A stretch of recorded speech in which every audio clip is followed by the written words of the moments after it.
জাতিসংঘের মিয়ানমার বিষয়ক বিশেষ দূত জুলি বিশপ বলেছেন, জাতিসংঘের মহাসচিব অ্যান্তোনিও গুতেরেস মার্চের মাঝামাঝি সময়ে বাংলাদেশ সফর করবেন এবং কক্সবাজারের শিবিরে থাকা রোহিঙ্গাদের সাথে দেখা করবেন। রাষ্ট্রীয় অতিথি ভবন যমুনায় বাংলাদেশের প্রধান উপদেষ্টা অধ্যাপক মোহাম্মদ ইউনূসের সাথে সাক্ষাৎকালে জাতিসংঘের দূত এই তথ্য প্রকাশ করেন।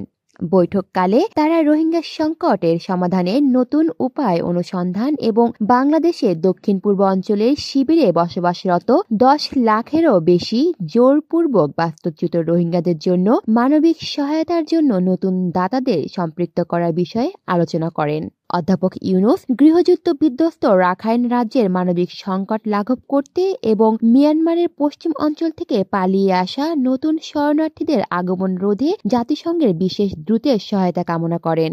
বৈঠকে মার্কিন পররাষ্ট্র নীতির নতুন দিক নির্দেশনার প্রেক্ষিতে অনিশ্চয়তার পর রোহিঙ্গা শরণার্থীদের জন্য আরও দাতা সংগ্রহের বিষয়েও আলোচনা করা হয়। কলি শিকদার, বাংলা নিউজ নেটওয়ার্ক।